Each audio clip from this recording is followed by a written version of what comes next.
Hello everyone, I'm the Enforcer, and welcome to the breaking news. Please make sure to like, comment, and subscribe, and support us on Patreon, link in the description below. Today's breaking news is that a Ukrainian attack is currently ongoing within the area of Sevastopol, and according to information that we are getting that is coming out right when we're filming this video, it does appear that serious damage is being caused to Russian military and critical infrastructure surrounding the city and helping the Russian Black Sea Fleet and other forces within the region to continue their operations. The very first clip we got showed the incoming strikes that were occurring by Ukrainian missiles. We are assuming that these missiles are long-range ATACMS or Storm Shadow and Scalp EG missiles that were either fired by a HIMARS or fired by a Su-24 fighter bomber used by the Ukrainian Air Force. We were able to see in the clip the plume of smoke already rising in the distance, clearly showing that the strike had already occurred, but a secondary explosion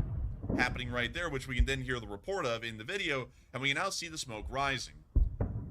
According to possible information that we've been able to receive, it does appear that this may have been the Balaclava thermal power plant on the outskirts of the city of Sevastopol. But Our at the bold moment, this prediction. information is a little unclear, and the specific target of the strike is still relatively unknown. We are going to be trying to find additional information to once again corroborate the location of the strike, the target that was most likely hit, and the kind of damage that was caused in the upcoming hours. But nevertheless, this strike does appear to have been an incredibly serious one, and it was not the only one that happened within the area. We were able to see that even more explosions were being reported in different areas of the city. We can see right here, this one appears to be north and near the area of the Belbek airfield, which has been a primary target for Ukrainian forces that attempt to strike and destroy over the past few months. We have also been able to see some additional video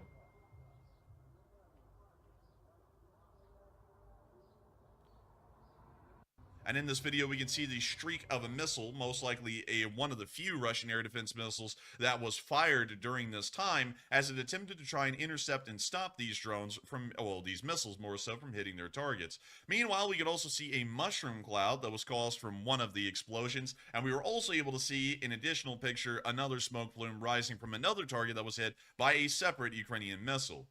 Overall, it appears that huge explosions are just occurring over the entirety of the city, and massive attacks have unfolded. This video is very similar to the one we saw last, largely a duplicate, but we can see an up-close picture of the explosion, one of them that occurred within the area of Balaclava, and finally we can see the other smoke plume in the distance as well. But all of this is leading us to believe that the Ukrainian forces have just conducted a daytime missile attack onto the area of Sevastopol and may have critically damaged or destroyed Russian military and critical infrastructure within the port of Sevastopol again. If this is the case, we can assume that Russian operation abilities out of the area will most likely be greatly reduced, as they will be working off of either redundant or backup systems, usually less capable than the original primary system of operation, or they may be knocking out command posts entirely, making sure that the command abilities within this area are completely decapitated until the backup abilities come online within hours. Nevertheless, it does appear that the attacks of Sevastopol have ended up being incredibly severe, and at the exact same time as this video was being recorded, air sirens were beginning to sound over the port of Novorossiysk, and it does seem as though there is an incoming air attack at the port of Novorossiysk as well.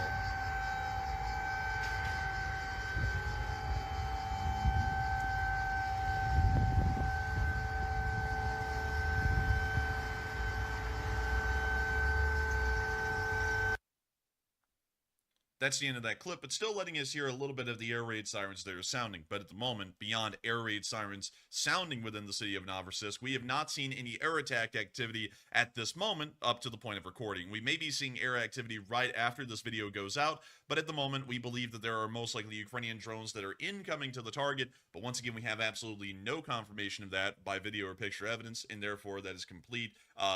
conjecture really on my end to say that there is an incoming drone attack on Novorossiysk. But we are seeing that a massive attack is unfolding within the southern area of the Russian Federation's operational theater at the moment in regards to the Ukraine war. And it does appear that the Ukrainians are once again using their long-range strike abilities that they are permitted to use to try and once again reach out to Russian command, logistics, and communications hubs and attempt to destroy them, making the frontline situation a lot more difficult and a lot more unobtainable for the Russian Federation, as we see that the Ukrainians are actually starting to push back on Russian front lines in most areas. And with the Ukrainian counterattack in Terny, of course, appearing to be wildly successful, and the Ukrainian counterattacks in Vovchansk not only inflicting incredibly high casualties onto the Russian Federation's armed forces, but also making sure to finally make some small amounts of ground, especially within the city of Vovchansk, which we assume is one of the most difficult and strenuous areas of the front line currently. Moving on from that news and up into the area of Belgrade, we were also able to see that a Russian bomb fell on Belgrade today, as a Russian Su-34 carrying glide bombs that were meant for the Ukrainian targets, most likely in the Kharkiv and Sumy area, dropped off of its pylon and fell right outside of the city. From what we understand, no one was injured or killed in this bombing, but nevertheless showing the incompetence of the Russian Air Force and the incompetence of Russian ground crews, as they'd never really been able to seem to get down the idea of really fastening the bombs to the bottom of the plane, which is a very important part of these air missions that the Su-34s are conducting. Screwing a bomb to the bottom of an aircraft would seem like a pretty easy task, one that maybe a Homo sapien could do, maybe better yet, maybe one of those Neanderthals could possibly try and screw a bomb to the bottom of the plane. But it seems as though that is beyond the ability of some Russians and the ground crews, because multiple times now we have seen normal gravity bombs like this one end up detaching from their pylons and just exploding right outside the city. The fact that this keeps happening is just showing the Russian ground crews are terrible at their jobs. And if they can't even screw a bomb onto a pylon properly, that begs the question, how many engines are effectively being maintained in the Russian Air Force? How many computer systems are operating effectively without some of their systems being completely off in these sorties? Those kinds of questions raise a lot of interesting concern that the Russian Air Force may be far behind its abilities than even technologically what it's supposed to have at the moment, because some of those systems may be so poorly maintained that they're practically inoperable on some of these aircraft, like the RWR systems, which allow them to know that air-to-air missiles or surface-to-air missiles have been launched at those aircraft and are coming towards them. Those systems may be entirely inoperable on some aircraft, not all of them, but some of them, meaning that air casualties, if Ukraine had proper air defense, could probably be considerably higher for the Russian Federation than what we're seeing right now. But there is the smoke and the resulting debris from the bomb explosion right outside the city.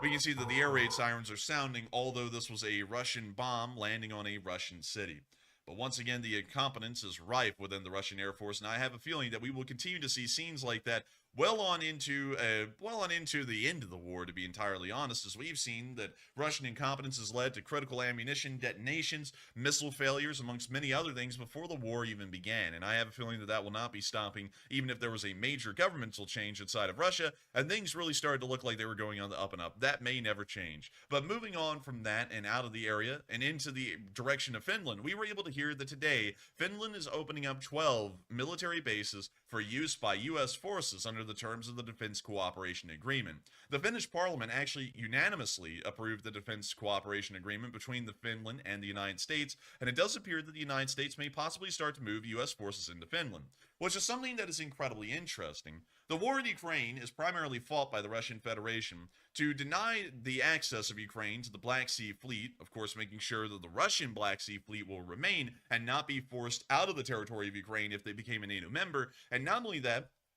it was to stop the Western world, NATO, from having a strike path to Volgograd, which would be rather quick, as they'd just have to drive down the Central Highway straight to Volgograd to take it, and not only that, a second attack path to Moscow. In the process of starting the war in Ukraine, now Finland has joined NATO, and because of that, now the United States has an attack path directly to one of Russia's most northerly ports, one of the few that will possibly be usable during wartime, as the port of St. Petersburg and also the port of Sevastopol and any other port like Novorossiysk would pretty much be cut off from the outside world thanks to NATO blockades in the Baltic Sea and the Black Sea. But nevertheless, the Russians now have put their only northern ports, Murmansk and Arkhangelsk, in severe jeopardy of being captured by NATO forces or being completely cut off from the rest of the Russian Federation because Finland has joined NATO. And not only that, they have allowed for a second attack path to be made to St. Petersburg, the second largest city within the Russian Federation. It appears that Russian grandmaster planning by the great and all-powerful Putin has really put the Russian Federation at a severe disadvantage to NATO once again. And at the end of this war, if Ukraine wins, which it appears that they most likely will due to Russian internal issues and most likely an imminent economic collapse of the Russian Federation, We'll probably see that the Russians are at a wildly severe disadvantage and will not be a major contender on a strategic level well on into the future, practically indefinitely. Meanwhile, in the area of the Middle East, we've been able to hear that the United States Department of Defense has made a very urgent announcement. Really, the United States Embassy within the area has stated that members of the Swiss International Airlines,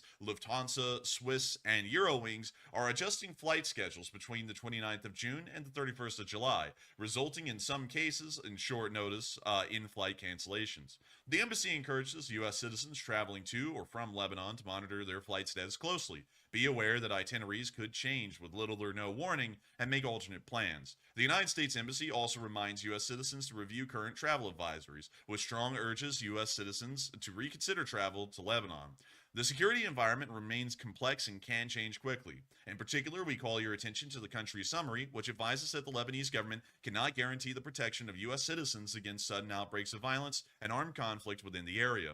We are starting to see that, of course, companies are making preparation for the ground invasion that will be coming from Israel. And while we have been saying for days and days on end on this channel that the ground invasion is coming, we do not want people to believe, due to a lack of coverage, that the ground invasion is now fading away and will no longer be a reality. From what we understand, Israeli forces are continuing to build up on the border of southern Lebanon. We are seeing that Hezbollah is already conducting preemptive attacks against Israeli stations and basing areas within this region, and it does appear that an armed conflict is imminent, as the Lebanese government has been completely powerless and completely inept in stopping the Hezbollah forces from operating north of the Litani River, according to the United Nations resolutions, and we have not seen any military action by the Lebanese government to push Hezbollah south of the Litani River. This means that the Israeli Defense Forces, not only because of the fact that Hezbollah is operating north of the Litani River within Lebanon, but also due to the fact that they are continuing to conduct hostile actions against the Israeli nation and also the Israeli armed forces, will be conducting an armed assault into the area of southern Lebanon here within the very near future.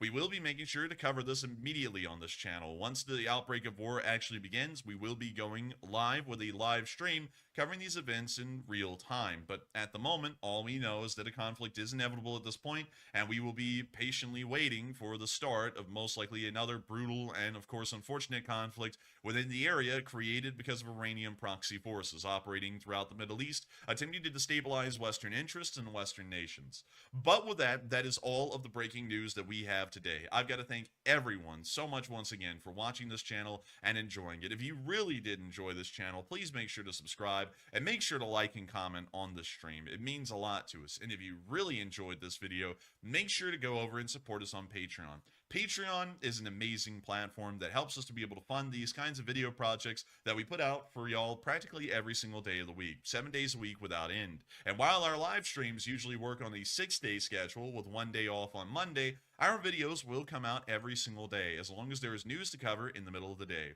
The folks on Patreon also make this possible with their, of course, amazing support to this channel, helping us to be able to work time and time again with relentless effort on making sure to put out these videos so that way all of y'all can be informed on the news that is coming out every single day. We owe a massive thanks not only to our super chatters on our live streams, but also our patrons on Patreon for continuously supporting this channel and helping our news reporting projects to be possible. And if you would like to be able to be one of those people and know that when we thank the patrons at the end of these videos that you're one of them, click on the link in the description below and go join our Patreon, because you can become one of those members that helps to support this channel and help to make this kind of daily short war summary possible. But nevertheless, I thank you all so much once again for watching, and I will see you all in the next one.